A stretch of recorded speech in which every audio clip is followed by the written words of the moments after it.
one of like, what should I do with my money? And even if I had a really like airtight strategy of what I think that you should do, or anybody should do for that matter, I probably wouldn't tell. Number one, I wouldn't tell you for free. That's first. Number two, I probably wouldn't tell you in general, not because I don't care, but because I do care. See, how we've got ourselves in this situation right now is because everybody's looking for somebody else to tell them what to do with their money. They're going to bankers, brokers, boomers, and other, criminals out there. They're going to all these people saying, what should I do? And they go to billionaires because, oh, the billionaire has a lot of money and everything, so clearly he knows what to do with all my money and everything. No, these people know how to take your money. They may or may not give a shit about you. I would suggest that most of them do not. I would suggest that most bankers and politicians and boomers don't give a flying fuck about anybody on this planet but themselves and what keeps them in power. That's just, I call it like I see it. You can be angry all you want, and I know inevitably I'm going to have boomers of TikTok just completely shred this video and go, oh my god, this Gen Xer and stuff, you slacker generation bullshit. Yeah, all that same shit that I heard from you fucking guys years ago, along with the whole, well, go to college and get an education and get a good job and you'll make a lot of money. You guys were full of shit then and you're full of shit now. You have no fucking clue what you're doing on this planet, just like nobody else fucking does. So you shut your fucking hole. Anyway, as far as like what I can only speak for myself, what I would do. Now, you guys can do whatever the hell you want. I know that in my case, what I would do, especially you guys who actually have quite a bit of money, right? I mean, you actually do have some resources. I don't know why you hang around cities. I really don't. I'm actually, that's in the form of a question, right? I mean, it's not me being rhetorical. I'm actually kind of asking. I don't know why some of you guys hang around in these big fucking cities. Is it for Chick-fil-A or something? Like for real, like why do you hang around these big cities? I would be gone out of big cities as soon as I possibly could. I would be out on some property, not even necessarily like a giant swath of land, but I would just be out kind of on my own and doing my own thing and growing my own food and so forth, especially given the state of food nowadays, because food is just going to continue to get worse, by the way. And the packaging and everything, and it's just all this is just going to get worse. And so, yeah, I don't know why anybody is sticking around these big cities. If you have means, like I said, I can only speak for myself. That's what I would be doing.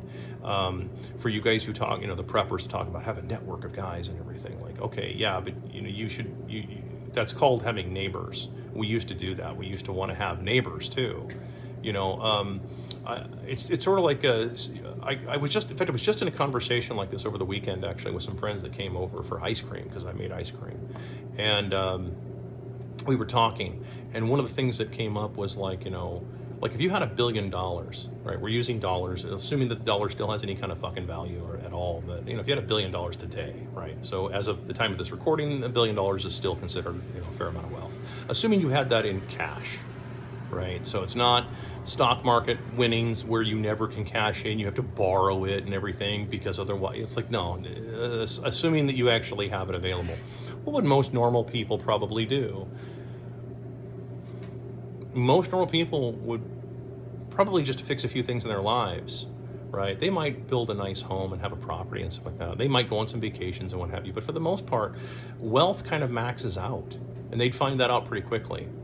Wealth in general maxes out. I had to look up a long time ago, or a while back, somebody said something about Andrew Tate, and I actually had to look the guy up because I really didn't know who he was. And I'm like, oh, I can disagree with him on a bunch of things, but one of the things that I did see that he said that I thought was actually pretty profound was he talked about the idea that wealth kind of maxes out, and sooner or later money kind of stops. Well, yeah, I've said that for many years now. At a certain point, houses only get so big and beautiful, beds only get so big and soft, cars only ride down the right-hand side of the road so nice. Pieces of ass only get so good looking, steaks only get so thick and juicy. At a certain point, it kind of doesn't matter. Wealth kind of stops mattering, and you start looking at other things that might actually have a bit more importance to you.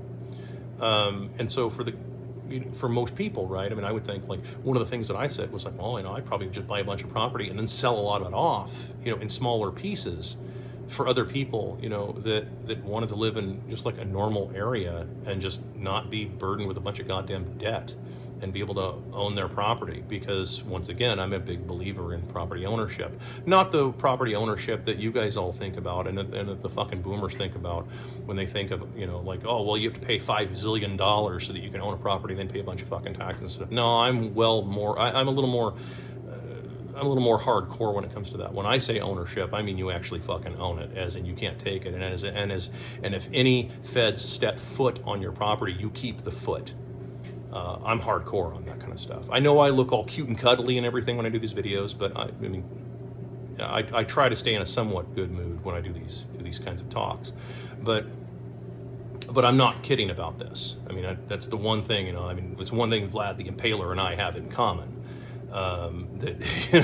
No, I mean, you want to have people actually own their property, and you want Americans owning land in America. You want Americans owning American property, because then they take it a bit more seriously. You don't want this shit we have now. This is fucking bullshit. This whole thing is fucking bullshit. Everything you're seeing is complete fucking bullshit. Paying rent forever and paying property taxes forever and all that kind of shit. Paying interest to a bunch of fucking bankers, printing money out of nothing. I'm not trying to get too far afield on this. I'm actually answering this question, but it's like you have to have an attitude about this. Some of you don't have. You take the answer, for example, and then say, okay, well, I want the quick and simple answer. No, you need an attitude first. Then you can understand the answer. Once you have an attitude, the answer becomes clear right there. You don't even need me to give you the answer anymore. As soon as you have the attitude, the answer you're looking for happens right now. You get it right there. You're like, nope, I already know what I'm going to do now. And that's what ends up happening, is you start asking yourself, what is it that's important in my life? And that really is the case. Because really what you're asking you're not asking me like, what should I do? Because you're just asking me like, should I make more money? Again, I posit this question all the time. I presume that the reason you're trying to make money and earn a living is to live a life, right? I don't know. Some of you're just obsessed with the idea of making money for the sake of money. There's a character named Ebenezer Scrooge. It's a Dickens character, right? That whole book, A Christmas Carol, is around this character, this main character, who is making money literally for the sake of making money. It's the embodiment of greed. That he creates this character, this fictional character that is the embodiment of greed itself unto itself. Some of you are like approaching this for some reason. I'm not picking on this person at all. I'm just using this as a jumping off point, but I'm pointing out the reality here. So the question is, what do you want to do with your money? What kind of life did you want? Because I'm pretty certain most people, the life that they wanted wasn't just them perpetually having to make money every 5 minutes of the day so that they can keep making more money, so that they can make more money, so that they can travel the world and then make more money. Like that wasn't your goal. Your goal was probably to do a million other things in your life that didn't focus on all of that. So, what should you do with your money?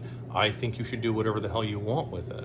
And as far as like it's being fiat, again, I cover this all the time. At a certain point, you're going to have to get an attitude about this stuff. I'm talking to every human being out there that speaks English for the next, whatever it is, 50 years or so. Well, English is still a language that's spoken. Eventually, it'll probably be gone at this rate.